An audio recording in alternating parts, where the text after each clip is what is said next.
los años 60, y no solamente porque yo era un niño, sino porque lo he comprobado con personas más adultas, Medellín era una ciudad pequeña de provincia muy tranquila, donde jugábamos en la calle sin ningún problema, donde sí mataban gente, pero en realidad mataban poca gente.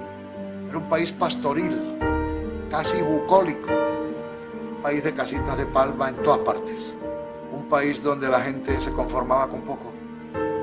Era un país muy anacrónico, me parece que, dijéramos, ya mostraba cierta ebullición y señalaba como unas estructuras de poder muy basadas en la élite, en la exclusión. No existía el mestizo, no existían los indígenas, no había homosexuales, todo el mundo era católico, había que estar en un partido o en otro. Yo me dejé meter en la burbuja, o viví en la burbuja del Frente Nacional, y en la creencia de que vivíamos en un país que era próspero y que estaba avanzando y que era rico y que era culto y que era no sé qué, y eso nunca fue verdad. Colombia vivió en una burbuja y le ha dado trabajo despertar. Todo cambió, diría yo, con el final de los 70 y el principio de los 80. Empezaron a aparecer unos personajes muy raros, que en principio parecían unos contrabandistas más, pero muchísimo más ricos. La primera noticia que teníamos era la de un señor muy rico que rifaba o regalaba carros en las fiestas que hacía, invitaba a políticos, irrumpía en la escena política, hacía manifestaciones, ayudaba a los barrios. Dijéramos que muy pocas personas se percataron o presintieron lo que venía.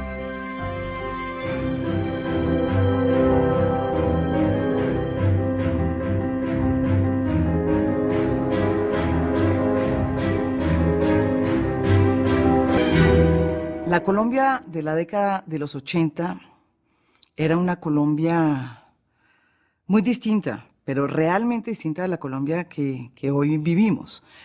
Lo primero que diría es que era un país con un Estado tremendamente débil, donde no había justicia, los grados de impunidad eran altísimos. Si algún país vivió completamente escapado de la realidad, y en una ficción, fue Colombia. O sea, el poder que fueron adquiriendo los carteles en los 80s y la negación en que entró al país de que eso era un problema era impresionante. Pero en los 80 lo que pasó es que se empezaron realmente a formar estos grupos mucho más pesados. Se empezó a meter la guerrilla, se empezó a formar grupos cuyo único negocio era la droga, cuyo único negocio era salir de la pobreza para hacerse ricos de un día al otro con la producción inicialmente en el campo de bazuco o de pasta básica de cocaína, y los expertos, los mágicos que lo volvieron cristal, cocaína. Aquí se refina el 75% de toda la cocaína que entra a Estados Unidos. Algunos cálculos sitúan la producción anual en 360 toneladas y las autoridades calculan que el ingreso para los traficantes va desde los 1.000 hasta los 6.000 millones de dólares.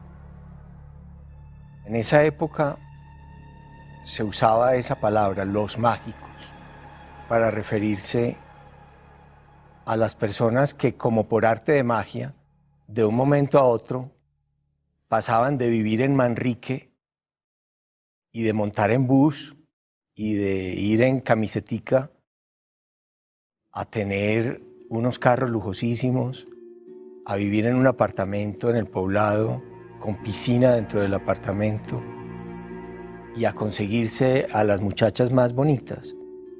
Eran realmente unos magos. Lo impresionante es que en aquella época eran estas figuras más grandes que la realidad, figuras folclóricas, estrambóticas, francamente fascinantes. Uno no podría alejarse de ellos, tenía que seguir mirando cómo es que han logrado este poder, cómo son sus personalidades. Por ejemplo, Fabio Ochoa, cuando me vi con él para entrevistarlo para The Cocaine Cartel, era una figura como un emperador romano, masivo, rodeado por sus escoltas con escopetas recortadas, con metralletas, con carabinas. Poder masivo, inmenso. Y él con su habla paisa, con su estilo de puro campesino, pero rodeado de puro poder mortífero. ¿Y qué opina de las acusaciones contra sus hijos? Son imbéciles, inauditas. Confía en sus hijos. Confío en mis hijos y me siento orgulloso de ellos. ¿Cuál fue el objeto de la indagatoria? Y recuérdense que fue Carlos Leda y Pablo Escobar y los Ochoa que fueron los primeros fundadores de grupos limpieza masiva, primeros autodefensas, lo que llamaban muerte a secuestradores. El padre del terrorismo en Colombia se llama Jorge Luis Ochoa Vázquez, porque en el año 81, más o menos el 11 de noviembre, fundan Muerte a Secuestradores, el MAS, que es el padre del paramilitarismo hoy en día. Y ese lo funda Jorge Luis Ochoa Vázquez cuando secuestran a Marta Nieves Ochoa. Y Pablo Escobar el que pone el brazo armado y Jorge Luis el dinero. Cali, 2 de diciembre de 1981. Miles de fanáticos asistían al partido del día entre el lanzaron el MAS, y el equipo visitante Nacional de Medellín. lo lanzaron muy públicamente, con un golpe muy publicitario, teatral. Un avión describía círculos cada vez más. Una avioneta por la ciudad de Cali, tirando panfletos, anunciando la muerte de secuestradores donde sea. Esos fueron golpes muy teatrales, muy populares. Los secuestradores, decían los volantes, serán colgados de los árboles. Y si ellos no, sus camaradas en las cárceles y sus familiares cercanos. Los enemigos de mis enemigos son mis amigos. Entonces hicieron alianzas de facto por tener un enemigo en común. La guerrilla, inicialmente. Eventualmente, obviamente, los defensores de derechos humanos, los periodistas, cualquiera que hablaba de ellos, cualquiera que se puso en su camino, los jueces, el policía honesto era su enemigo, todos los que fueron obstáculos para ellos. La negación es lo peor que a uno le puede pasar frente a un problema de seguridad y de orden público. La negación. El país llegó al punto, con esa negación, de ignorar ese problema, de ponerlo a un lado, de no pensar en él, que estos tipos adquirieron un poder militar enorme. El MAS entró en acción. Una joven aparece encadenada en las puertas del diario El Colombiano. Un letrero la identifica como miembro del M-19 y esposa del secuestrador de Marta Ochoa. En los días siguientes, el MAS asesinó 100 personas y tomó como rehenes a las cabezas del M-19 en Medellín. A pesar de las reacciones del gobierno, la izquierda y la opinión pública, el MAS habló de nuevo. Nuestra paciencia se está agotando, dijeron. 17 de febrero de 1982. Marta Ochoa aparece ilesa. El cartel había demostrado su poder y se dispuso a utilizarlo. A comienzos de la historia era muy absurda. Sabíamos que Pablo Escobar era una persona que tenía relaciones con el narcotráfico, pero no lo podíamos probar. Era así de fácil. Además, él se pavoneaba porque se pasaba pues por el Congreso, él era representante de la Cámara, era suplente. Y así comenzó un poco la historia de cómo entrar a descubrir la historia detrás de Pablo Escobar. Al principio parecía una cosa de risa, había hasta cierta complacencia. Estas élites bogotanas, cuando sabían que había un señor por allá en la provincia colombiana que mercadeaba un determinado producto, un narcótico, y que se enriquecía con eso, más o menos la gente sonreía, se les calificaba de lobos, arribistas, pero no se le prestaba atención al problema. As far as the history of narcotics, there wasn't any narcotic trafficker ever that came close to what Pablo Escobar was. There have been probably many that have tried, and you probably have some that are trying in Mexico at the present time. But Pablo Escobar was one in a million. Obras que está entregando Civismo en Marcha y el señor Pablo Escobar Gaviria, con la presencia de las principales autoridades de esta localidad y la actuación del cuadro Atlético Nacional. Un saludo muy especial para todos los deportistas. ¡Viva Pablo Escobar Gaviria! Esta es la obra de Civismo en Marcha, de Pablo Escobar Gaviria, el hombre del pueblo, el líder del pueblo, el hombre que está... Pablo Escobar fue a hablar con él en el Congreso. Inicialmente rechazó entrevistas para ABC, mandé mensaje tras mensaje a través de los contactos, no quería. Cuando fue a verlo al final, en su traje blanco y su corbata multicolorido, una figura extraordinariamente, un arco iris de colores en su corbata, y un estilo también, un rey. Usted, me dijo, usted es el primer corresponsal extranjero que tiene el honor de una entrevista conmigo. Empezó así. A mí una de las frases que más me ha impactado siempre de Pablo Escobar es cuando él dijo: ¿cómo son de pobres los ricos de Medellín? Los ricos de Medellín se creían ricos, eran ricos modestos, ricos austeros, ricos que no mostraban mucho la plata, pero no sabían que realmente no eran ricos a nivel internacional. Y a este señor le empiezan a llegar miles de millones de dólares y él puede comprarlo absolutamente todo. En Antioquia todos conocen las inversiones en el campo de la industria, en el campo de la ganadería y en el campo de la construcción. Pero usted puede asegurar que su dinero nunca ha tenido vinculación con el narcotráfico. Siempre he asegurado que mi dinero no tiene vínculos con el narcotráfico. Al ingresar al narcotráfico se empiezan a ver carros lujosos en las calles, se empiezan a ver edificaciones suntuosas en los lotes baldíos. Medellín se contamina totalmente por el narcotráfico. Los industriales de la época venden sus industrias quebradas al narcotráfico para ellos lavar sus dineros. Todo el mundo conectaba con el narcotráfico y los narcotraficantes eran aplaudidos y eran venerados, no admirados, sino venerados. Pablo Escobar y los Ochoas eran dioses en Medellín. Y por proceso de reciprocidad ya tienen la masa de gente que los adulaban como líderes y empezaron a sentir que tenían el derecho, que eran los verdaderos líderes del país. Eso yo escuché mucho de narcos medianos. Nosotros que creamos la plata, nosotros creamos la fortuna de Colombia. Ya no es ganado, ya no es café, ya no es productos agrícolas. Nosotros estamos enviando las exportaciones grandes. Nosotros creamos la riqueza que disfruta toda Colombia. Nosotros sí somos los motores de la economía colombiana. Fue una justificación que ellos mismos realmente creían. Si empezaron a creerse los verdaderos líderes del país. Este país le he hecho muchos beneficios.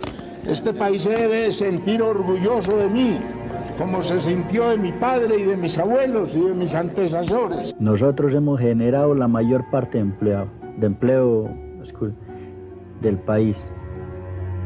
Le hemos dado mucho por venir a Colombia. No sabe lo que a uno le duele recordar. Los cócteles que le ofrecían a los narcotraficantes en Bogotá. Había un cóctel todas las noches para Pablo Escobar. Los partidos políticos se peleaban el nombre de Escobar para lanzarlo candidato al Congreso. En español existe una sola palabra para eso. Fue un comportamiento cómplice. Lo mismo que yo al doctor Ramón Tobimio, lo invité a mi casa a comer. También he llevado unos grandes personajes allá del Partido Conservador que han estado en mi finca, la Chihuahua, y los ha atendido muy bien. Entonces yo no considero que se me vaya a vincular o me van a molestar un caso de esos, sino yo amigo de los conservadores y de los liberales. Los señores Rodríguez vivían en la superficie completamente, tenían un banco, tenían un relacionista público que era un distinguidísimo periodista. Medellín sin tugurios hacía abiertamente sus casas en Medellín, por todas partes, lo que creó esa idea de que Escobar era una especie de Robin Hood. ¿Usted se cree el Robin Hood antioqueño? De ninguna manera, pero de todas maneras es un calificativo que resulta bastante interesante, porque quienes conocen la historia de Robin Hood saben perfectamente que luchó y que salió en la defensa de las clases populares. El mafioso se conmueve porque hay gente que vive entre la basura y dice: les voy a construir un barrio, y se alían con un cura o incluso con obispos, y la plata donada por los narcotraficantes al obispo, de la noche a la mañana la plata sucia, al pasar por la canasta de la limosna del obispo, queda limpia y buena, y entonces construyen casitas para darles. Voy a hablarles francamente. Estuve en Medellín ayer recibiendo una bellísima hacienda que me regaló para obras sociales don Pablo Escobar. Yo sé que muchos se pueden escandalizar. No piensen que el padre García Herreros, en quien se tenía esperanzas, también se corrompió. Cuando se hace la voluntad de Dios, no hay corrupción. Entonces, cuando el malo mezcla actos de aparente bondad, hacen todo mucho más difícil, porque muchas personas los ven con: sí, es malo, les lleva cocaína a los gringos, pero porque los gringos quieren, pero mire, nos da a nosotros esto y lo otro, nos da un gran equipo de fútbol.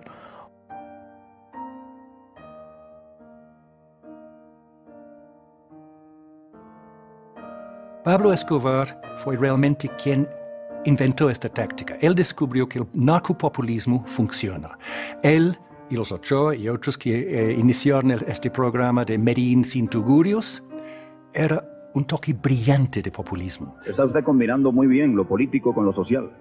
Sí, nosotros en este momento estamos también, como había explicado ahora en anteriores oportunidades, tratando de hacer una combinación también de lo social con lo deportivo. Y es por eso por lo que hemos empezado la construcción de un barrio para las soluciones de tugurios en la ciudad de Medellín, y hemos vinculado a los equipos Atlético Nacional y Deportivo Independiente de Medellín a esta noble campaña con el fin de conseguir fondos para dicho barrio.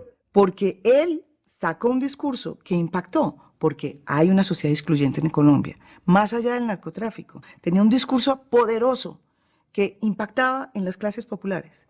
Impactó en la clase política también de este país. Pablo Escobar fue el primero realmente a abiertamente buscar el poder político. Miremos quién era Pablo Escobar. Si miramos hoy en perspectiva a Pablo Escobar, ¿qué quiso? Quiso ser el hombre más rico del mundo. Cualquier persona que se atravesara frente a Escobar era hombre muerto frente a este objetivo. Y por otro lado, lo que estaba buscando era un poder político muy pequeño. Y llamando unos políticos, pocos, para ocupar curules en el Congreso, y él llegar al Congreso de Colombia, donde creo que comete el error fundamental de su vida.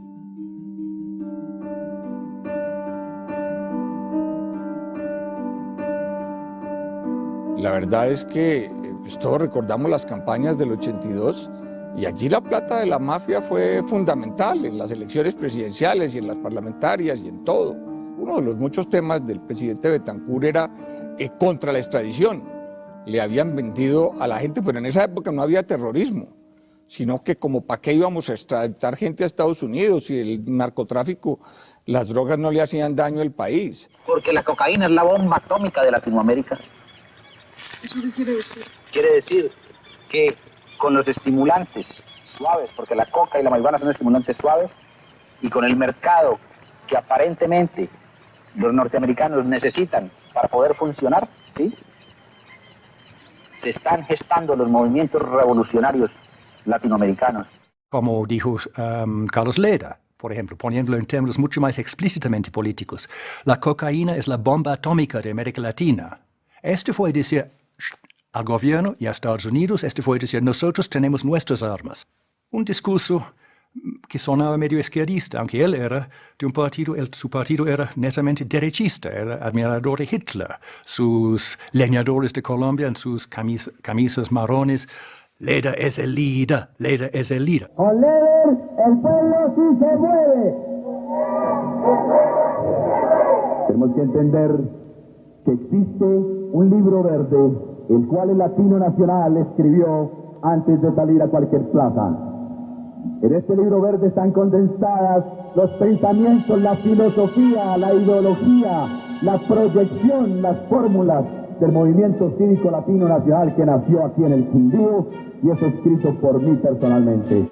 Él dijo que esto es nuestra forma de vengarnos contra siglos de explotación por el imperialismo yanqui. Y por eso nosotros nos oponemos contra la extradición de latinoamericanos y de colombianos hacia las cárceles imperialistas. Y no solamente nos oponemos, sino que luchamos contra la extradición. El artículo 2 del Tratado de Extradición dice muy claramente que hará lugar a extradición todos los delitos que sean punibles o castigables por ambos estados. Ha habido mucha injusticia y muchos malos entendidos en este tratado firmado entre los Estados Unidos y Colombia. Cuando Guillermo Cano empezó a ver cómo Pablo Escobar, los Ochoa y Carlos Leder estaban organizando un foro contra la extradición en pleno Congreso de la República, salían en la televisión, hacían declaraciones, eran hombres públicos. Guillermo Cano dijo, hombre, yo conozco a este tipo tiene alguna foto de escapulario, ese tipo estuvo en una cárcel, y si estuvo en una cárcel tuvo que ver con el narcotráfico, busquemos. Y es la famosa historia de la búsqueda de esa bendita fotografía. En 1976, capturado Pablo Escobar por narcotráfico.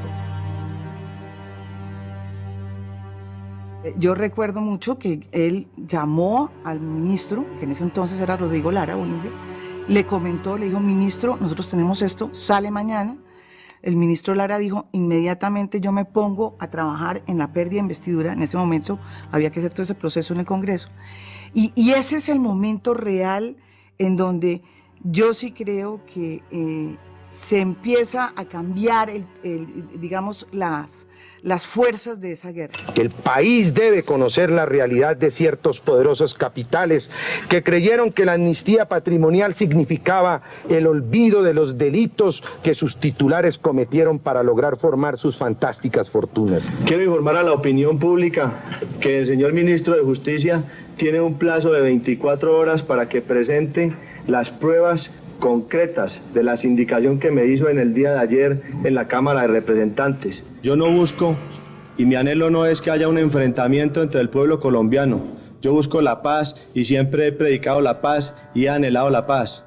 Fue cuando al ministro Lara Bonilla, sin saberlo, de pronto por ingenuo, de pronto por no tener suficiente control sobre sus finanzas, recibió un cheque de Evaristo Porras, conocido un narco, que lo utilizó en su contra. Descubrieron que esto es una táctica maravillosa para desprestigiar, controlar, chantajear los políticos, lograr control. Es que el ministro de Justicia le ha mentido al país aproximadamente 6 veces. Primero, le mintió al país cuando dijo que no conocía al señor Evaristo Porras.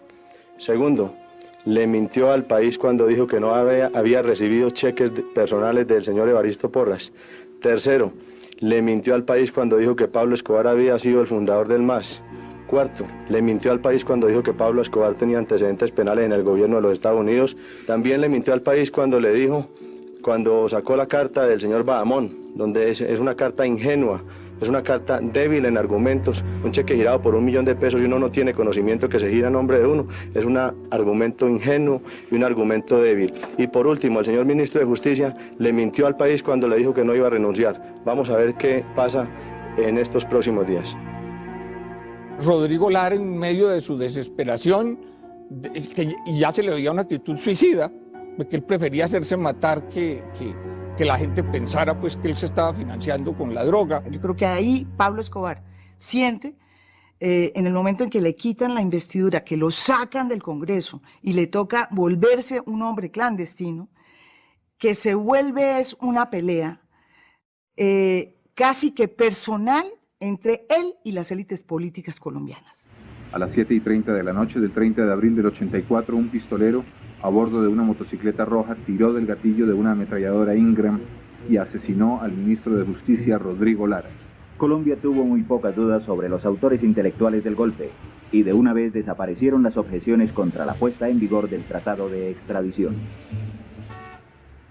I think Colombia had an opportunity back in 1984 when Minister Lara Bonilla was killed.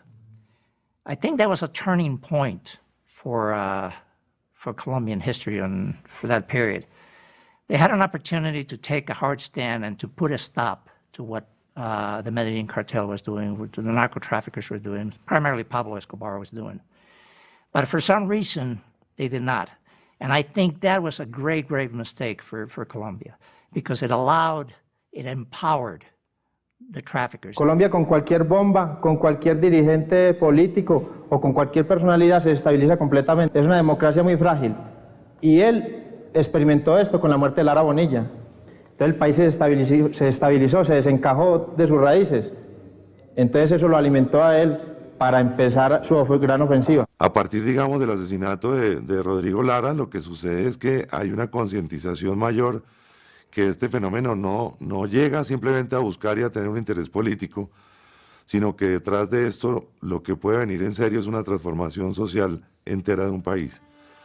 Lo que yo creo que Guillermo Cano y esa unidad investigativa vieron fue que estamos enfrente a un fenómeno de proporciones inigualables en la historia del país, y de esto tiene que ser consciente la sociedad, y por lo tanto hay que informarle a ella de lo que sucede. Para otorgar el premio CPB de Prensa 1985 a libreta de apuntes de Guillermo Cano, publicada en El Espectador de Bogotá. Los primeros campanazos que nos dieron a nosotros el pálpito de que se nos venía una guerra violenta fue ese día que se publicó en El Espectador la historia de Pablo Escobar. Ese momento fue, yo creo que, crucial. Yo creo que en ese momento Guillermo Cano entendió que esto era distinto. ¿Por qué? Porque inmediatamente llegaron las presiones. Esa empresa periodística que distorsiona la noticia, que le inyecta ese veneno morboso y dañino y que ataca a las personas. En realidad no quería ser duro en mis expresiones con el periódico El Espectador, pero ustedes han visto los ataques y las calumnias que ha estado lanzando últimamente contra nuestros programas. Los otros medios de comunicación se dedicaron a informar simplemente lo que sucedía. Se dedicaron de una u otra forma y no siempre de una manera fehaciente. Se dedicaron a hacer un recuento de los hechos, pero al espectador y con el espectador no fueron solidarios. No estoy diciendo que si hubiese existido esa solidaridad, el proceso hubiera sido diferente. Lo que sí estoy diciendo es que el periódico vivió solo. El Espectador y Guillermo Cano fueron combatientes solitarios. Yo no tengo ninguna alternativa como periodista distinta que ser absolutamente franco. Hasta 1987 estábamos muertos del susto todos, empezando por los periodistas. Entonces, ¿por qué en el 87 empieza a cambiar esto? Porque llegaron donde nunca creímos que iban a llegar. Asesinaron a Guillermo Cano en diciembre. El parte médico de la Caja Nacional de Previsión dictaminó paro cardiorrespiratorio y 8 heridas. 2 en el cuello, una en el abdomen, otra en el tórax, una en el hombro izquierdo y las restantes en diferentes partes del cuerpo. Don Guillermo falleció por shock anémico o hemorragia interna. A nosotros lo que nos sucedió, como le sucedió a miles de colombianos, fue que una noche se apagó la velita y al día siguiente todo fue diferente. Esperaba a su papá por la noche en su casa para darle un beso y un abrazo. Su papá no llegó, lo mataron. Y eso ligado a que sucede en una Navidad, pues siempre es triste, porque en cada Navidad está ese recuerdo y está ese dolor metido entre nosotros. Como escribió él en su última libreta, en la cual hace y le abre el espacio a una niña que le escribe para contarle que su papá está desaparecido. Es una Navidad negra.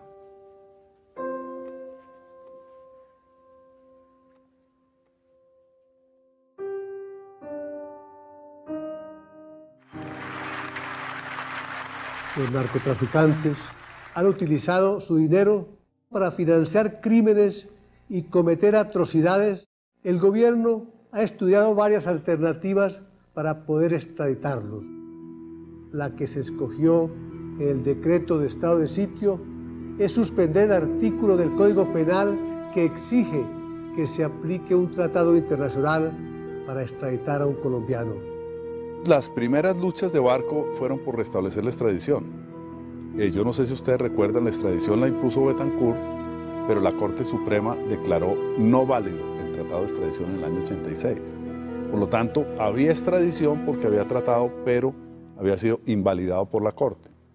Barco tiene la primera prueba de fuego cuando tomó preso el ejército a Leder y dictó un decreto que permitió la extradición de Leder. Cayó en Medellín el narcotraficante Carlos Leder, quien en menos de 24 horas fue extraditado a los Estados Unidos, en donde se le sigue juicio. Va 1, faltan 3, dijo el fiscal general León Kellner en Miami. La captura de Leder significa una batalla ganada, pero la lucha contra el narcotráfico continúa y no se podrá ganar la guerra en tanto sigue existiendo mercado para la droga. Pablo Escobar había jurado que si se producía una sola extradición, discúlpenme la expresión, él reventaría al país con carrobombas. Los extraditables salen con su primer comunicado en el año 86 y ahí declaran la guerra al Estado. Los narcos son ahora prófugos. En la clandestinidad crean un movimiento llamado los extraditables y el terrorismo indiscriminado será su nueva arma. Cuando ya entra la guerra del cartel de Medellín, liderada por Jorge Luis Ochoa Vázquez, Gonzalo Rodríguez Gacha y Pablo Emilio Escobar Gaviria, contra el Estado colombiano, cuando se inicia en los años 80, más o menos el 84, después de la muerte de Rodrigo Lara Bonilla, ya la ciudad Pablo Escobar llena de armas las comunas de Medellín. Como ellos en los barrios populares de Medellín tuvieron que conseguir tanta mano de obra de todo tipo para hacer mandaderos, para llevar o traer cosas, choferes, bueno, una empresa tan grande de exportación que es lo que era la cocaína, que no era ni de producción, necesita un montón de mano de obra y mano de obra también especializada en matar. Ya tienen sus bases. La masa de jóvenes desempleados buscando una identidad en las comunas nororientales, noroccidentales de Medellín. Había miles y miles, decenas de miles de jóvenes sin perspectivas, sin opciones, sin educación, sin trabajo. Y la identidad que asumieron el sicario, el pistolero, el gatillero, el miembro pequeño del cartel, ya le dio un líder, ya se sentía que tenemos a quien adorar, quien nos cuida, porque fue Pablo que construyó canchas de fútbol, que puso la iluminación, que repartía mercados, que ofrecía trabajo, y también al mismo tiempo Pablo estaba defendiéndolos políticamente. Tengo muy buenos amigos en la iglesia, obispos, sacerdotes, médicos, abogados, en los barrios populares, pero mis mejores amigos están en la comunidad de Los Tugurios, en el basurero municipal. Muchas gracias. Ya Pablo Escobar llega a las comunas con pistolas Sig Sauer, fusiles 5.56 Auge, fusiles R15 5.56, ametralladoras MP5 de las largas, porque las corticas muy difíciles de conseguir, mini UCIs, mini Atlantas, mini Ingram. Ya Medellín ya se convierte en una zona de violencia. Pablo Escobar siembra la semilla de la violencia en Medellín. Yo creo que debemos, como de asegurarnos un poquito, organizarnos un poquito y empezar a mandar muchachos a que quemen casas y a que hagan daños, esos políticos, esos senadores, en todas partes, hermano. Al militar que nos atropelle, al policía que nos atropelle, a los jueces que nos molesten, a los periodistas. O sea que tenemos que crear un caos muy berraco para que nos llamen a paz. Cuando hay una guerra civil bien berraca nos llaman a paz. Esa es la única fórmula que yo le debo a ellos. Asesinado por 5 sicarios el juez Tulio Manuel Castro Gil. Asesinado por sicarios en moto el magistrado Hernando Vaquero Borda. Cayó bajo las balas de los sicarios el juez Gustavo Zuluaga en Medellín. Asesinato de jueces, de magistrados, de policías, de periodistas. ¿Cuántos muertos hubo periodistas por solo un comentario suelto de radio o de televisión? Moría el otro día un periodista. Hoy fue extraditado hacia los Estados Unidos otro miembro del cartel de Medellín, según las autoridades, naturalmente. Se trata de José Rafael Abello Silva, conocido como el Mono Abello y considerado como uno de los hombres fuertes del cartel de Medellín. Veamos el informe. Por ejemplo, en el caso de Juan Enrique Pulido, el periodista que nosotros ejecutamos, uno llegaba a Bogotá, por ejemplo, un viernes, y ya el jefe de inteligencia tenía, por ejemplo, si alguien salía en la televisión hablando a favor de la extradición, el jefe de inteligencia de esa ciudad tenía que tener toda la inteligencia de esa persona. Por ejemplo, uno llegaba y le decía, necesito toda la inteligencia de Jorge Enrique Pulido. Entonces le decía a uno, vea, sale de aquí de Mundovisión a las 11:30, este semáforo lo ha cogido esta semana 2 veces en verde, este lo ha cogido en rojo, en 2 o 3 días ya está ejecutando la orden. Las bombas retumban todavía, los terroristas atacan y estas oscuras fuerzas siguen librando una batalla sin cuartel contra el Estado legítimamente constituido. Con el paso del tiempo, naturalmente empieza a perfilarse un psicótico con toda la capacidad posible de hacer el mal, pero no un loco en el sentido de alguien equivocado que no sabe para dónde va. Detrás de esto había una gran estrategia, y la estrategia finalmente era lo que un señor de la DEA vino a bautizarnos aquí como la narcodemocracia. The reason that I felt, and I agree with General Massa, that Colombia had become a narco-democracy, or was becoming a narco-democracy, is because the power of the traffickers was such that the government was completely intimidated by the traffickers. The government was corrupt to the highest levels by the traffickers. And it seemed like the will of the government was gone. They did not have the will. They were capitulating to what the traffickers wanted. Una de las excepciones fue Luis Carlos Galán, que sí comenzó desde muy temprano a advertir el poder de las mafias y el deseo de las mafias de cooptar el Estado, de echarle mano al Estado. Han secuestrado la voluntad popular con artimañas, explotando la angustia de los humildes, invirtiendo millones de pesos de los más diversos orígenes en manipular procesos políticos. Y por ese camino han querido aprisionar a Colombia en una democracia restringida, incompleta, artificial, tímida, no comprometida con los verdaderos intereses populares. Y contra eso estamos. Pablo Escobar came to the attention of the United States, the Drug Enforcement in the United States, probably in the latter part of the 70s. But in the 80s, early 80s, he became the #1 criminal in the world as far as the United States was concerned. Es la ruptura de una sociedad, destruye una serie de valores, muestra la facilidad del dinero fácil, envía un mensaje totalmente negativo a Colombia, mensaje cuyas secuelas todavía estamos padeciendo y realmente estuvo a punto de arrodillar al Estado. Quiero decir que templará la aristocracia y el garanismo.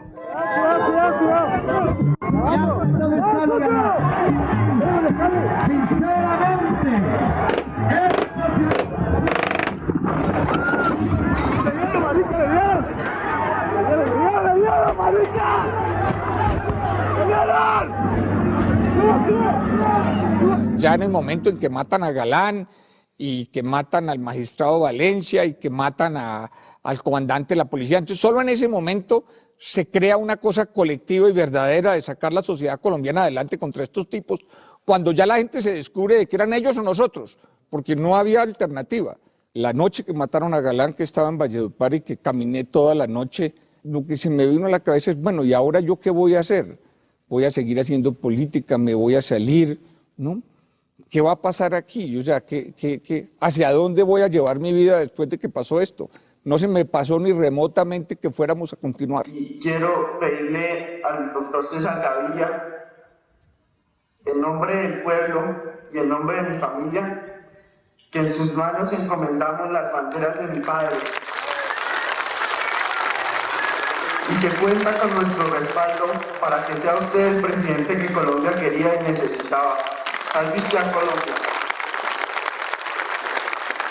Iniciamos esa campaña en medio de enormes dificultades porque la intimidación que había generado la muerte de Galán era brutal. En la primera manifestación que hicimos en Barranquilla había más soldados que gente. Entonces eso era difícil hacer campaña y se veían más armas que gente, porque así empezamos. Lo que vivió Colombia en aquel entonces era realmente aterrador. Quizás los jóvenes, como usted lo dice, no tienen suficiente conciencia de esto. A uno le daba miedo ir a un supermercado. Es que la situación incluso en Bogotá era la posibilidad de una bomba en cualquier esquina. A esta hora, aquí sobre la carrera 28-27, frente a las dependencias del gas, acaba de estallar un poderoso artefacto. Aquí alcanzamos a divisar numerosos muertos y heridos. Se necesita con urgencia ambulancias. Podemos informar lo siguiente.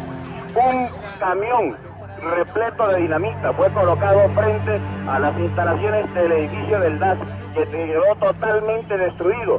No quedó piedra sobre piedra.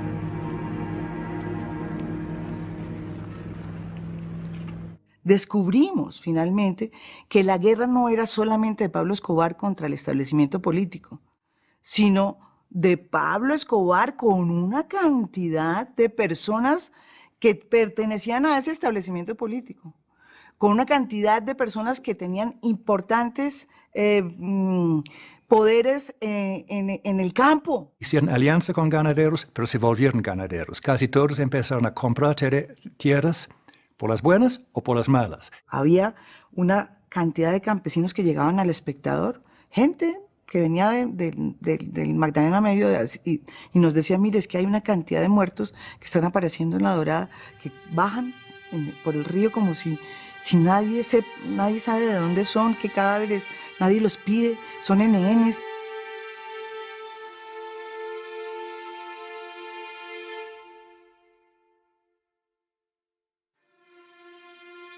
Hace más de un año que está ocurriendo esto, o hace muchos tiempos, pero ahora hace por ahí más de un año que aquí por Vuelta Acuña, por Caño Dorada, por todo esto vienen matando la gente de esta manera.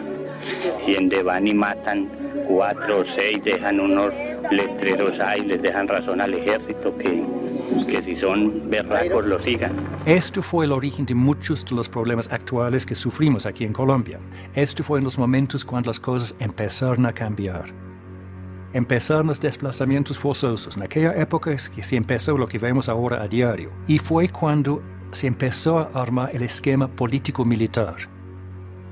Ya tenían su propio poder, ya eran el poder paralelo, ya empezaron a hacer otro gobierno en la sombra. ¡Quiero venganza! ¡Mucha venganza! ¡Quiero sangre! ¡Mucha sangre! ¡Para calmar mi ardor! Hoy el coronel Jair Klein reiteró ante los periodistas que su actividad en Colombia había sido la de preparar grupos de autodefensa. Campesinos que eran amenazados por la guerrilla, dijo. Negó enfáticamente cualquier relación suya con los grupos de narcotraficantes del Magdalena Medio y se negó a dar los nombres de los militares que le sirvieron de contacto en sus viajes a Colombia. Klein, de 45 años, contrabandeó armas hacia nuestro país por una cantidad que se calcula en $800.000. Y por esa investigación de Jair Klein, y por todo lo que descubrimos cómo se estaban haciendo estos ejércitos privados en Magdalena Medio, con las relaciones que tenían en ese momento con ciertos cúpulas del ejército, con ciertos políticos, prestantes políticos, ¿no?, que hoy están campantes, esa información y esa información que salió produjo la bomba del Espectador. Durante ese periodo de 3 años, de la muerte de Guillermo Cano hasta la explosión de la bomba, el país vivió muchas cosas, los asesinatos de los candidatos, y el país se acostumbró a decir una frase: cada vez que mataban a alguien, cada vez que explotaba una bomba, cada vez que habían 15 civiles muertos por un atentado, cada vez que morían 10 policías, el país tocó fondo. El país nunca tocó fondo. Es que mataron a mucha gente muy rápido, ¿no? O sea, mataron, imagínense, a 3 candidatos presidenciales, a Carlos Pizarro, Bernardo Jaramillo, Luis Carlos Galán, una cantidad de gente de la UP que estaban en contra ya de las FARC, ¿sí?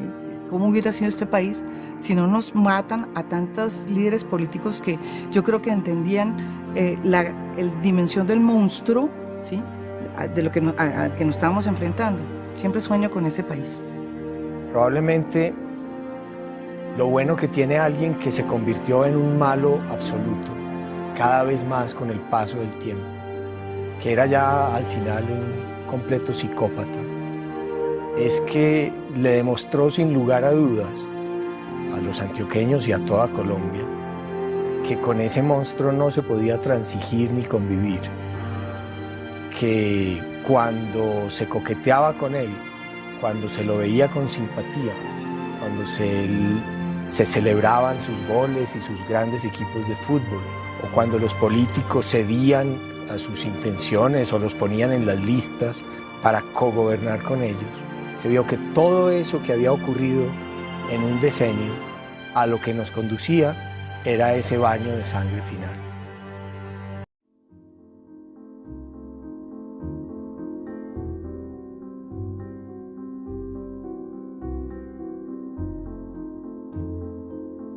A principios de los años 80 todavía se decía que Medellín era el mejor vividero del mundo. A finales de los 80 yo creo que ya nadie se atrevía a decir eso. Ya a casi todo el mundo le habían matado a alguien en la familia, o se lo habían secuestrado, o había quedado con cicatrices por un atentado.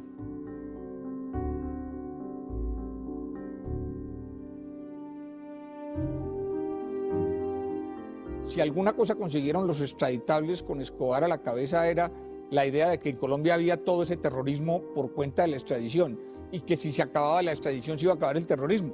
No se iba a acabar el narcotráfico, pero sí el terrorismo. Mucha gente pedía que se dialogue con los extraditables, que se haga un proceso de paz con los extraditables, en el Congreso, en la sociedad, en las reuniones gremiales, en cualquier reunión decían, bueno, pero ¿por qué no hablan con estos tipos? Los que causan que haya una negociación y los que en el momento que vienen los titulares de prensa que hay que buscar una negociación con los extraditables son los inocentes. Porque la señora que despacha a la niña para el colegio y sabe que están los extraditables operando en una ciudad como Colombia o en Colombia y sabe que hay bombas, sabe que la niña puede caer. Entonces son personas que si le preguntan que si quieren que haya negociación lo van a aceptar. Yo sí creo que se fue generando un clima a base en parte de convencimiento, también probablemente algo de intimidación en la sociedad. No dijéramos amenazas concretas, sino había un clima en el sentido de creer que extraditar no había dado suficientes resultados, que en cambio había exacerbado una oleada terrorista sin cuento.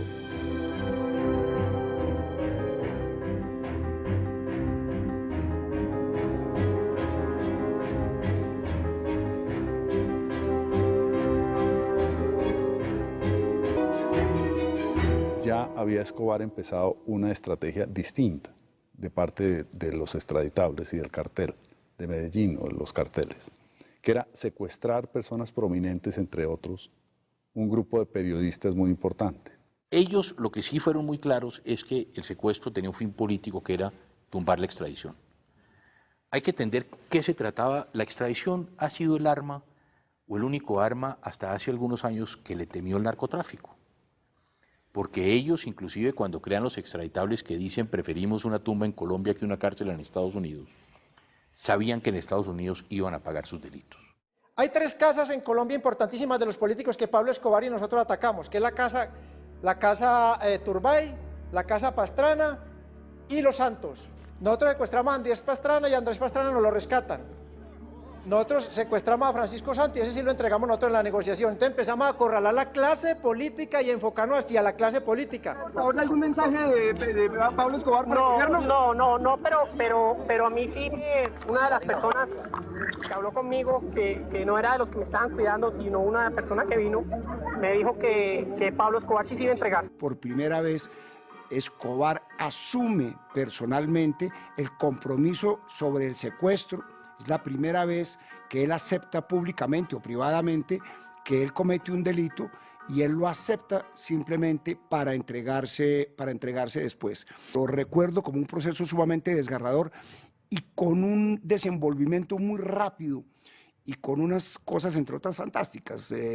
Todos los episodios de las búsquedas de Pablo Escobar, que nunca lo podían encontrar porque milagrosamente se iba,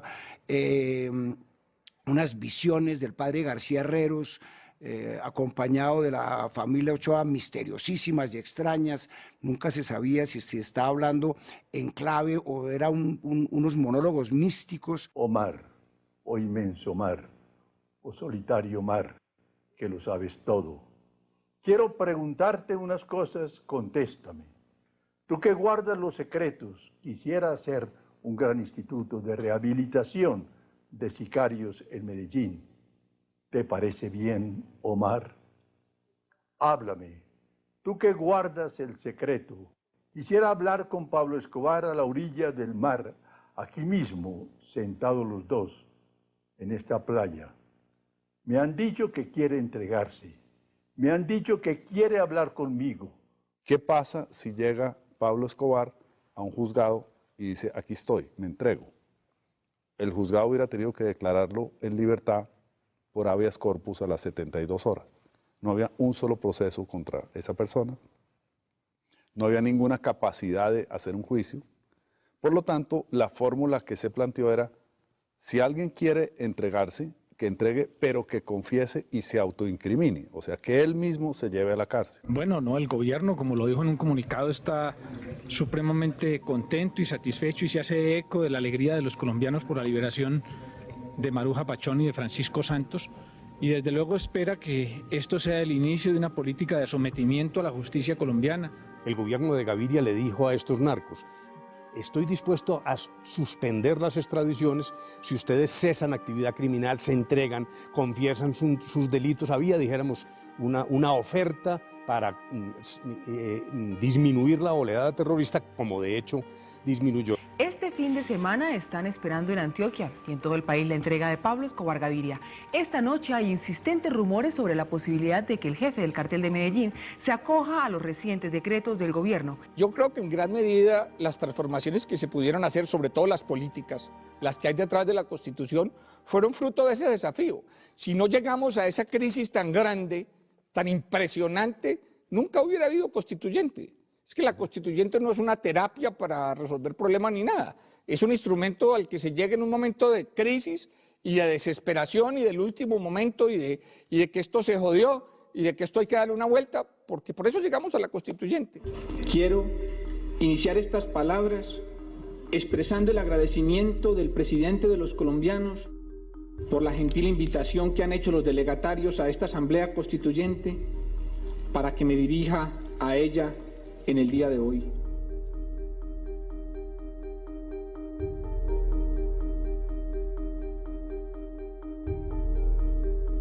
En nombre de la Asamblea Nacional Constituyente, los presidentes, en representación del pueblo, proclamamos la nueva Constitución de Colombia. ¿Cuál es su opinión acerca de la entrega de Pablo Escobar Gaviria? Pues bueno, que hay que considerarla como una buena noticia y que hay que creer en milagros. ¿Usted qué tanto considera que la Asamblea Constituyente, la decisión de la Constituyente de la no extradición incidió en esta entrega? Pues por lo menos coincidió. Yo no sé si incidió, pero coincidió y eso está bien. Nosotros lo obligamos a hacer la Constituyente del 91. Nosotros nos entregamos a la justicia. Yo soy el primero que me entrego el día que cae la extradición. Yo estaba listo, ¿por qué? Porque estaba previsto que llovieran críticas. Y porque ya teníamos previsto que el hermano de Luis Carlos Galán, que era un constituyente, saliera a decir de que ya no nos íbamos a entregar. Entonces yo me entrego de una. Y yo soy el primero que me entrego, soy el primero que llego a la catedral. Y yo miro que todo está en orden, yo llevaba un teléfono eso grande y yo me comunico con Pablo Escobar, con un aliado de Pablo Escobar, porque ya no estaba hablando por teléfono. Y ya Pablo Escobar organiza su entrega y ya llegamos a la catedral.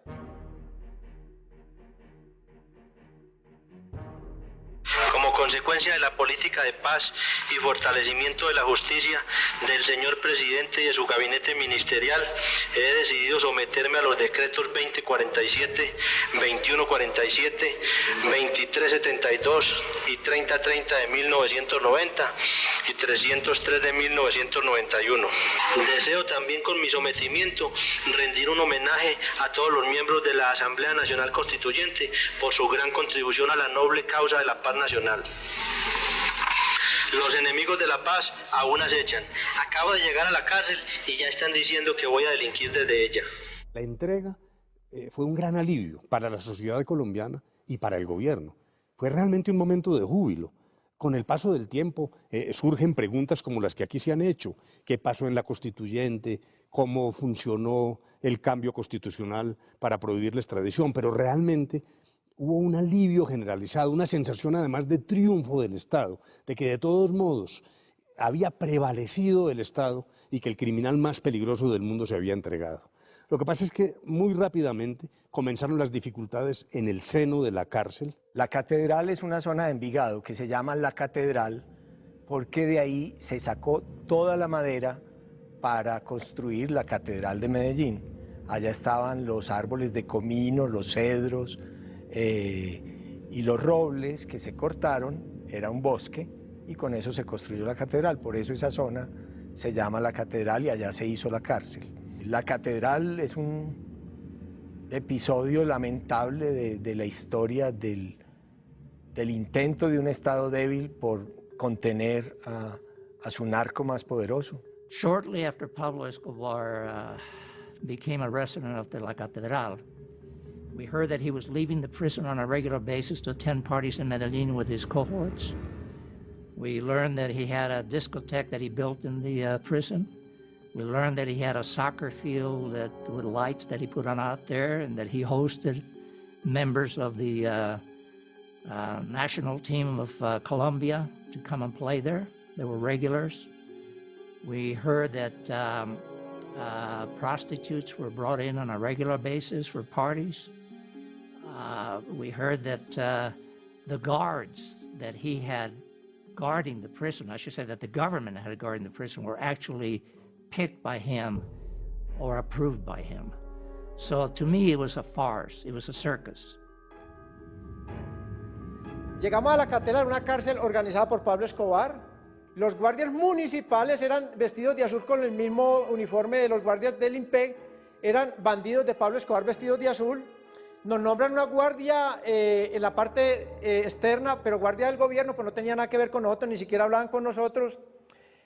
Pablo Escobar cuando llegamos ahí, tiene una guerra con el cartel de Cali, tiene una guerra con los paramilitares, tenemos 2 guerras cuando llegamos ahí. Y estamos en esas 2 guerras y Pablo Escobar empieza a manejar esas 2 guerras desde la cárcel de la catedral, donde duramos más o menos 13 meses. La tarea de los Pepes ya había empezado, y voy a dar un ejemplo. La volada del edificio Mónaco era un antecedente de lo que fueron los Pepes. El cartel de Cali acosando a Escobar, persiguiendo a Escobar en su territorio. Ya eso había empezado. Ha habido unas llamadas telefónicas que no sé si tengan algún fundamento por parte de quienes las hacen, que reivindican el hecho como un movimiento que se autodenomina Muerte a Narcos. En el edificio Mónaco no había personas habitándolo en ninguno de sus pisos, con excepción del penthouse. Parece que era habitado por la señora de Pablo Escobar. En el caso de Escobar, sus antiguos amigos y ahora enemigos estaban tratando de ocupar ese lugar en el entendido de que Escobar encarcelado ya no era Escobar y Escobar a demostrar que lo seguía haciendo. Evidentemente Escobar, particularmente en su época final en la cárcel, Escobar no era un narcotraficante, era un extorsionista de alto vuelo. O sea, él lo que hacía desde la cárcel era extorsionar a sus antiguos socios, pues con amenazas, con intimidación, con asesinato, pero buscaba financiar toda su actividad, digamos, terrorista, pidiéndole plata a quienes habían sido sus socios. El fiscal de la época, el doctor Gustavo de Greiff, realmente ratificó que había un proceso de continuación de actividades criminales graves en la cárcel, incluido el asesinato de rivales mafiosos de Pablo Escobar. Hombres de la Fiscalía Regional continuaron hoy las excavaciones en la cancha de microfútbol de la antigua cárcel de la Catedral, en donde ayer se encontraron enterrados restos humanos y algunas prendas de vestir. Las características de los pedazos de tela hallados coinciden con la ropa que llevaba puesta el 4 de julio del año pasado Fernando el Negro Galeano, uno de los hombres que se dice fue ajusticiado por Escobar dentro del penal. Según investigaciones de la Fiscalía, allí habrían sido asesinadas 10 personas. Varios de sus cuerpos fueron hallados con señales de tortura en las afueras de la ciudad. Se presume que el resto de partes óseas fue enterrado en sitios diferentes. Él citaba a sus amigos a la cárcel y no eran capaces de no ir. Y allí los enjuiciaba y hacía con ellos X, Y cosa, y a ellos los mató. Y hay toda clase de hipótesis de lo que hizo con ellos, que les corresponde a ustedes averiguar, y sobre los que nunca se han profundizado, pero son bastante crueles y bastante, ya muestran un Escobar en un nivel de locura y de brutalidad impresionante. La verdad, la fuga fue una hipótesis que empezó a surgir cuando él empezó a matar su gente, y ya dijimos, no, este tipo se desbordó, se enloqueció, hay que sacarlo de allá, está completamente por fuera de las reglas. A raíz de la muerte de los Galeano, de Fernando Galeano Moncada y de Gerardo Moncada Cuarta dentro de la cárcel de la Catedral, yo mato a uno de ellos, yo mato a Moncada, a Kiko Moncada. De ahí salimos, entonces ya empieza la bronca, porque la hermana de los Galeanos, Mireya Galeano, recurre donde el fiscal Gustavo de Greiff. Gustavo de Greiff recurre donde el presidente de la República y Pablo Escobar recibe de primera mano información de que van a retomar la catedral.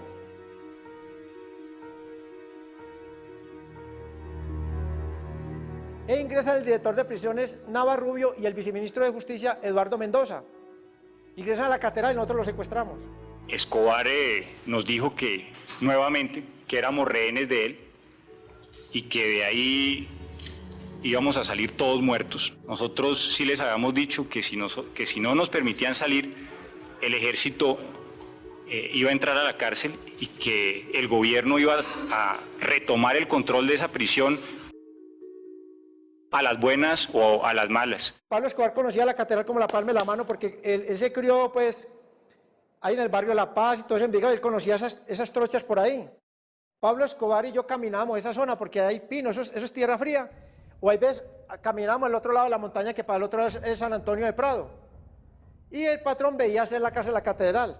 Cuando se empieza a construir la cárcel, la catedral, él organizó que el muro que sostenía la malla de la cárcel, donde había una malla electrificada también, 4 ladrillos de esos estuvieron pegados con yeso. Y a las 11 de la noche se tapó eso de neblina, tumbamos los ladrillos y nos fuimos para Envigado. Esa fue una noche terrible, eterna. Hacia las 5 o 6 de la mañana yo empecé a tener la idea de que Pablo Escobar se había volado, porque los primeros efectivos del ejército que llegaron no lograban reconocerlo. Y cuando nos dijeron vamos a tener que mandar por dactiloscopistas a Medellín, yo me formé la impresión de que había una fuga, como en efecto se corroboró después, y esa situación casi arruina al gobierno. Yo, ya cuando me enteré al avanzar la mañana siguiente de que Escobar efectivamente se había fugado y que no estaba, me entraron dudas sobre la integridad en alguna parte de la cadena militar, porque estaban reunidos el presidente, el ministro de Defensa, los comandantes de fuerza, todos en la Casa de Nariño desde la víspera en la mañana, desde temprano, que ya teníamos la información de la Fiscalía y que ya la había publicado Semana, y todos dimos la orden de que había que entrar a esa cárcel y sacar a Escobar de allá. El hecho de que no se haya entrado por ese señor a la cárcel, con una orden que duró 20 y pico de horas, con el presidente, el ministro de Defensa, los generales, demuestra que generaba una intimidación brutal, porque no hay otra manera de explicarlo. De lo que sí estoy completamente seguro es que no hubo ninguna falla en la operación militar. Pienso que fue una falla humana de los hombres, algunos de los hombres que estaban bajo mi mando, que se vendieron. Esa es la realidad. Cuando después fuimos a mirar en el campo, Escobar le pagaba a todos los soldados del cinturón que rodeaba la cárcel, porque yo tenía un cinturón de soldados, de brigada, estricto, cerrado. Y había un comandante de brigada en la cabeza, que yo creo que es un tipo limpio, tal vez se dejó intimidar, pero los soldados les pagaban cada fin de semana una mesadita ahí en el pueblo, en Envigado, y entonces obviamente por eso Escobar salió como salió caminando. Les dijo, muchachos, mañana les mando para el sancocho, y salió caminando por entre los soldados a las 2 de la mañana. Y esa fue la realidad de lo que pasó. Ahí empieza, digamos, el fin de Escobar. El día siguiente a la fuga de Escobar, yo me reúno con el embajador de Estados Unidos. Yo le había presentado ya renuncia al presidente Gaviria por el tema de la fuga de Escobar, y el presidente Gaviria me dice de una manera muy práctica, su renuncia no le resuelve el problema ni al gobierno, ni a mí, ni a usted. Entonces, más bien, trabajemos en la captura y en el desmantelamiento del cartel de Medellín y de Escobar. Bueno, el origen del bloque de búsqueda, si yo mal no recuerdo, es la fuga de Escobar, en donde tenemos que tomar la decisión de hacer un grupo que era mitad ejército, mitad policía, un general del ejército, uno de la policía, y dedicar ese grupo con la cooperación internacional de los americanos, de los ingleses, de los israelíes, de todo lo que hubiera por allí de cooperación, para tratar de desmantelar el cartel de Medellín. Y empezamos por sacar un afiche donde estaba la estructura del cartel en 20 nombres y en 20 caras. Se busca a Pablo Escobar. Recompensa 2.700 millones de pesos. Y por cada uno de estos prófugos, la suma de 100 millones de pesos. John Jairo Velázquez, Luis Carlos Aguilar, Otoniel de Jesús González y Brance Muñoz Mosquera. Se garantiza total reserva. Pero lo clave del bloque de búsqueda no es tanto lo policial y lo militar, sino haber metido dentro del bloque de búsqueda una unidad de la Fiscalía. Estaba recién creada la Fiscalía General. Mientras en la guerra contra Escobar del 89, persona que se capturaba o era torturado o quedaba libre porque no había pruebas, ¿cierto? Después de la fuga de Escobar, persona que se capturaba entraba inmediatamente en un proceso de colaboración con la justicia y se volvía inmediatamente un testigo y un colaborador en contra del cartel de Medellín.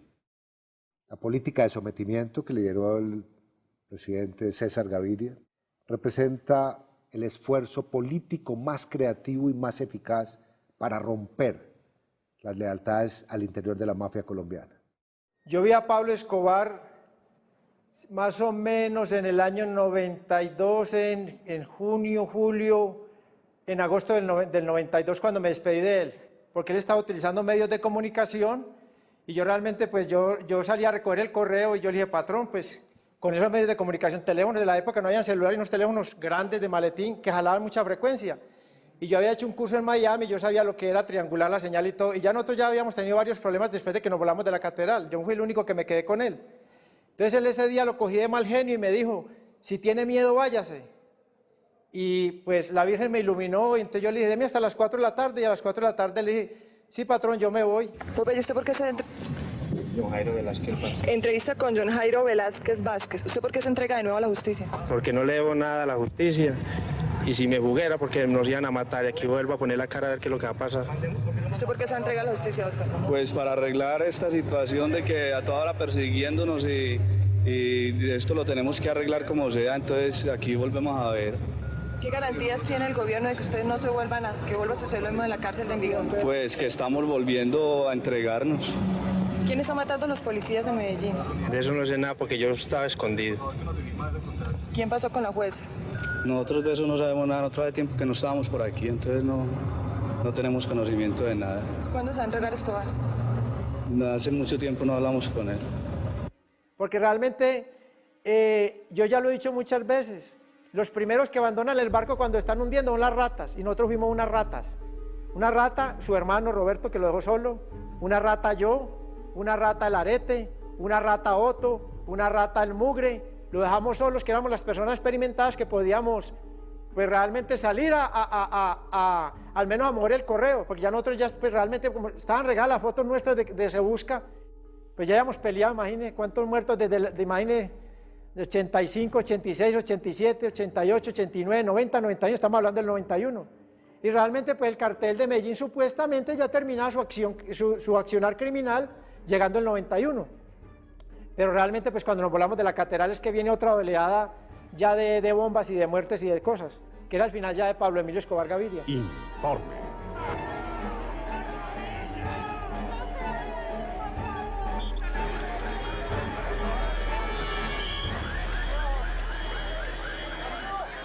Initially, when we first heard of the Los Pepes, we thought it was a vigilante group. And we were actually quite pleased to see a reaction among the populace of Colombia to try and do something with the violence that was going on with the Pablo Escobar and the Medellin cartel. And we applauded that actually. But as the days went by, as the weeks went by, it became very evident that the Los Pepes was not a vigilante group, but it was actually composed of people that were actually under the umbrella of the Medellin cartel and had joined forces with the Cali cartel and were actually being directed by the Cali cartel to go after Pablo. Que los Pepes se forman más o menos 2 o 3 meses después de que yo estoy en la cárcel de Itagüí, que ya lo forman los hermanos Castaño Gil, lo forma el gobierno de Colombia, lo forma la DEA, lo forma la CIA, lo forman los industriales de Antioquia que nosotros hemos secuestrado, lo forman los hermanos Miguel, Gilberto Rodríguez Orejuela, lo forma José Santa Cruz Londoño y este señor Pacho Herrera, Hermes de Buitrago. Entonces se crea una gran mesa del diablo contra nosotros que éramos el diablo. Los Pepes son probablemente la equivocación más notoria, visible e histórica que cometimos nosotros en la lucha contra Pablo Escobar. Yo diría que en ese momento, frente a 3 o 4 carrobombas semanales en el país, a centenares de muertos y heridos, hubo una especie de desespero de la sociedad, de la institucionalidad, que le pareció legítimo que cualquier persona colaborara para neutralizar a ese monstruo. Y se abrieron esas posibilidades de que los llamados perseguidos por Pablo Escobar, los Pepes, aportaran información desde ese mundo de la delincuencia y fueran más allá del aporte de la información, generaran acciones de intimidación o de retaliación contra la organización de Pablo Escobar. Pero es posible que esta gente se organizó más con lo del bloque de búsqueda. No hay duda de que le aportó información al bloque de búsqueda. No hay la menor duda de que le aportó. Los Pepes played a major role in bringing down Pablo Escobar. They played a very, very significant role. And they, in essence, got rid of the infrastructure, the support that Pablo Escobar had. And so obviously, you have to give the Los Pepes a lot of credit for Escobar's demise. because in the end, through the law enforcement efforts of the police, with the support of DEA and everything else, you know, in essence, what the Los Pepes did is they carried out a dirty war against Pablo Escobar, a war beyond law enforcement. And it was very effective. La operación en que mataron a Escobar no fue con información del cartel de Cali ni de nadie, fue fruto de la salida de la familia de Escobar y el regreso a Colombia, de cómo impedimos que Alemania le diera asilo, que se fueron a residencias Tequendama, y ahí tuvimos control absoluto de Escobar, de toda su familia y de sus llamadas. En ese momento yo era un oficial de inteligencia que estaba en el centro de Bogotá, en el centro internacional, justamente controlando las comunicaciones de la familia de Pablo Escobar que permitieron la localización en Medellín. Una maniobra, yo diría, hábil de inteligencia que permite que Pablo Escobar reactive unas comunicaciones que permiten su localización en un barrio de Medellín. Yo estaba almorzando en el Ministerio de Defensa, bajé a la oficina y vi que estaban sonando varios teléfonos al tiempo. Y tomé el primer teléfono, que era el comandante de la policía, y me dijo, cayó Escobar.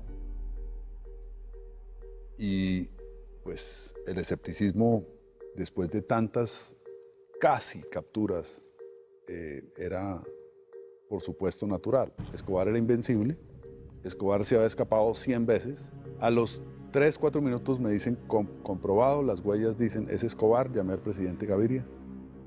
Le dije, cayó Escobar, comprobado, confirmado. En el año 1993, pues uno mantenía esa sensación que de un momento a otro el televisor iba a decir extra, extra. Y yo me encontraba en la cárcel Modelo de Bogotá. Me encontraba con Iván Urdinola Grajales, un peso pesado del cartel del Norte del Valle, pero Iván Urdinola era amigo de Pablo Escobar. Yo estaba ahí cuando se dio el extra.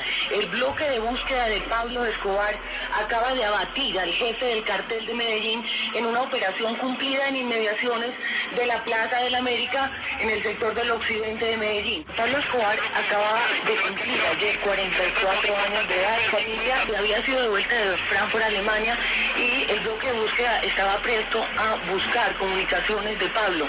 Era el sistema más fácil de localizarlo a través de las comunicaciones, y precisamente tal vez el desespero del jefe del cartel de Medellín con la situación de su familia lo obligó a utilizar sistema de comunicaciones, con lo que los efectivos del bloque de búsqueda pudieron localizarlo. Yo quedé frío, se me enfrió el alma, sentí miedo, sentí vergüenza porque verlo solo, como cayó, porque él realmente cae con Limón. Limón era un chofer de Roberto Escobar, que al último ya se ocultó con el patrón. Tuve que luchar mucho conmigo mismo. Recuerdo que entró María Paz para no mostrar alegría, porque la verdad pues sí sentí alegría, porque más un alivio brutal que alegría, pero uno finalmente hay consideraciones humanas, uno no puede mostrar felicidad porque mató a alguien. Hace unas horas recibí la confirmación del ministro de Defensa sobre la muerte del narcoterrorista Pablo Escobar a manos del bloque de búsqueda. Quiero iniciar estas palabras ante los colombianos, congratulando al ministro de Defensa, Rafael Parra, a las Fuerzas Armadas y a cada uno de los hombres del bloque de búsqueda por este éxito en la lucha contra las organizaciones criminales del narcotráfico. Apenas dimos la información, yo quedé sin nada que hacer, porque iba para presidencia, pero tenía un tiempo, quedé sin nada que hacer, miré en el escritorio del ministerio y vi un tabaco Romeo y Julieta que me habían regalado hace poco a alguien que había estado en Cuba y me había traído el tabaco. Entonces cogí el tabaco, lo prendí y me lo fumé todo delicioso. En Colombia ese día se agotaron las orquestas, el Don Periñón y el whisky 18 años, porque estaban celebrando la muerte de Pablo Escobar. O sea que la lucha nuestra fue inocua, estéril. Estamos peleando por unos miserables para tumbar la extradición, porque nosotros tumbamos la extradición. When Pablo Escobar was killed, I was probably a lot happier than any other Colombian. I shouldn't say that because Colombians had more of a stronger reason to be happy. But I had spent almost 6 years working on this thing, and and some of the predecessors in DEA had worked a lot longer too. So it was a long, long haul, a long hunt, and it was a day for celebration. Yo opino que con Pablo no cayó ni narcotráfico ni mafioso ninguno. Se repite aquí en Colombia la historia de Cristo. No lo hubieran de enterrar, sino disecarlo y ponerlo en un museo.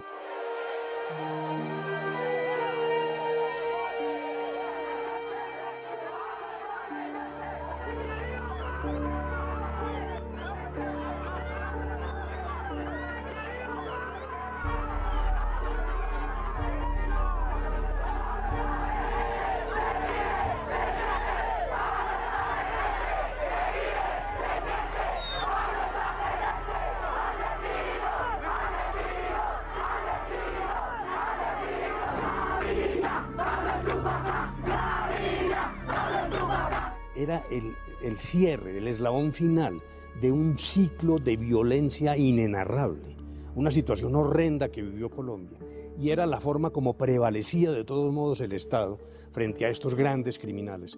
Este criminal intentó arrodillar toda la institucionalidad colombiana, el periodismo, el Congreso, la justicia, el gobierno, y finalizar esa etapa tan oscura de la vida nacional realmente sí produjo una gran satisfacción. No crean en ningún momento que porque Pablo Escobar fue asesinado vilmente se va a acabar la violencia en Colombia. No sean ilusos. ¿El tráfico de drogas se acaba, el narcoterrorismo se acaba? ¿Usted cree que el tráfico de drogas se acabe y que el narcoterrorismo se acabe con la muerte de Pablo Escobar? Sea honesta, contéstelo usted, aquí frente a la cámara. Yo siento que se puede acabar, que puede acabar una guerra entre los dos carteles por lo menos. No creo que se acabe. Los asesinos de Cali van a seguir asesinando, sino a nosotros. Si no a nosotros, van a seguir asesinando a mucha gente. Estábamos muertos. Estaba muerto Popeye, todos estábamos en mugre, todos estábamos muertos y la familia de Pablo muerta. Yo logro, porque la providencia me coloca al lado, Iván Urdinola Grajales, logro salvar la familia de Pablo Escobar. La salvo soy yo. Porque la mula de Juan Pablo salió a decir que iba a matar a los que mataban el papá y le pusieron un micrófono y se despachó un bruto de estos, porque él es violento, porque él ha sido bandido. Él ahorita figura como Gandhi, un Gandhi gordo. Entonces, yo logro hablar con los Rodríguez Orejuela y pido clemencia por el niño. Cuando hablé con los hermanos Rodríguez Orejuela, descubrimos temperamentos muy distintos entre Gilberto y Miguel. Gilberto Rodríguez es una persona serena, autocontrolada, yo diría racional, el ajedrecista, como se le decía en el mundo criminal. Y en el otro extremo, Miguel Rodríguez Orejuela, un hombre apasionado, emotivo, duro, cruel, con lógicas muy distintas de aproximación a esa vida mafiosa. Yo diría que esa combinación de razón y de fuerza fue la que hizo fuerte el cartel de Cali en su momento. Los hermanos Rodríguez Orejuela eran dueños de la República de Colombia. El Estado estaba agradecido con ellos por la muerte de Pablo Escobar. Querían que les erigieran monumentos en todo Colombia. El cartel de Cali dice, no, a nosotros no nos interesa solo la extradición, comprémonos la presidencia de Colombia.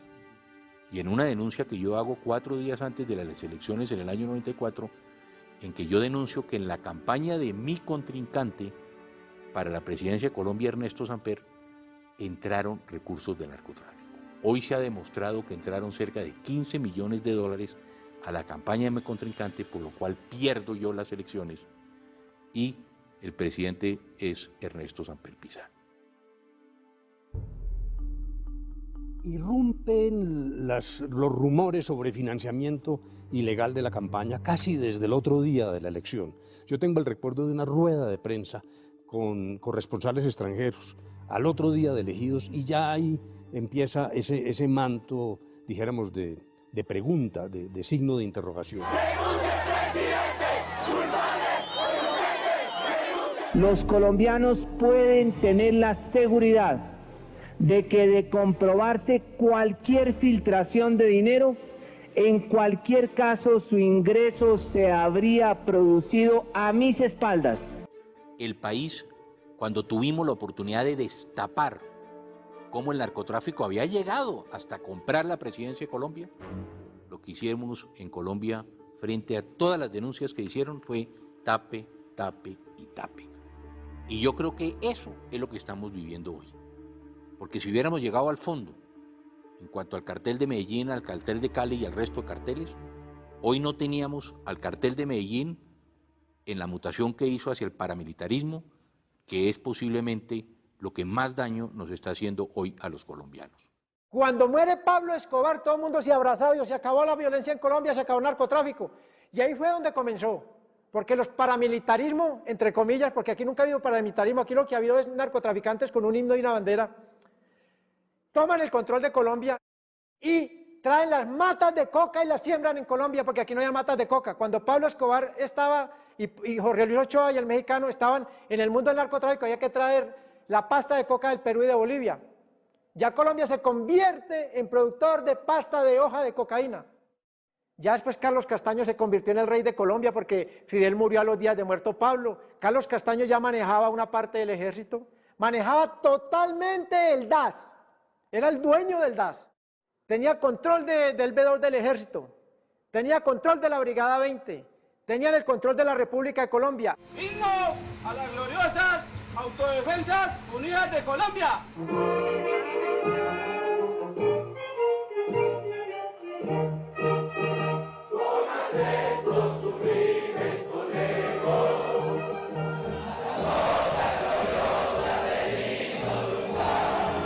Yo creo que son fenómenos con nombres distintos que pertenecen como a la misma raíz, que fue esa creación inicial de estos ejércitos privados, o sea, la noción del ejército privado, ¿sí? Del ejército privado que aquí era posible porque había una debilidad del Estado. Un imperativo ético insoslayable nos obligó a estar en la primera fila en el combate contra las guerrillas, en una escabrosa guerra irregular que pocas veces el Estado ha querido afrontar y asumir en plenitud.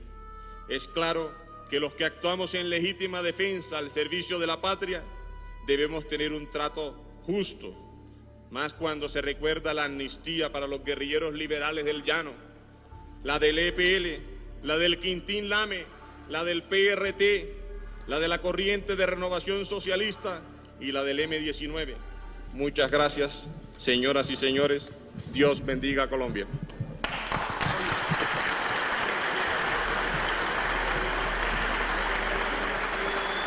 Señores y señoras, aquí está solo una de las fotos de los miles de asesinados y desaparecidos, víctimas de los crímenes de militares y paramilitares. El Estado creador del paramilitarismo responda por los crímenes. Primero se llamó Pablo Escobar y Jorge Luis Ochoa, después se llamó paramilitarismo, ahora se llama Bacrín, mañana se puede llamar la banda Doña Teresa, pasado mañana en 10 años la Don Arturo, pero todos somos bandidos y narcotraficantes, no hay más. Si se hubiera legalizado la droga después de muerto Pablo Escobar Gaviria, como lo propusieron los hermanos Rodrigo Orejuela en una época, si hubieran evitado lo del paramilitarismo, usted sabe lo que cuestan 50.000 hombres del paramilitarismo, eso hay que pagarlo, así no les den los sueldos. La comida, los equipos, la munición, el desplazamiento, todo, eso vale una fortuna. Y eso no se maneja sino con narcotráfico. Lo determinante del conflicto colombiano, si lo queremos llamar así, pues, es la droga. Yo creo que sin droga la guerrilla se hubiera acabado. No quiero decir con eso de que hasta el último guerrillero esté en eso y solo en eso, pero sí hay un fenómeno de criminalización brutal de las tradicionales guerrillas colombianas, pero si aquí no hubiera droga, eso se hubiera acabado hace rato. Cuidado que ahí está ese germen todavía. Cuidado con que aparece otro que aproveche, no digo que el narcotráfico, cualquier otra actividad, que aproveche esa desesperación de la falta de oportunidades, del desempleo, de la desigualdad, lo que hoy se llama la exclusión. Ellos se siguen reproduciendo porque el negocio es tan grande que siempre habrá personas en una sociedad que sigue siendo muy pobre que quieran ganar plata rápidamente, pero no encuentran, creo yo y espero yo, dentro de la sociedad esa simpatía que hubo y esa comprensión y esa sonrisa de los años 80.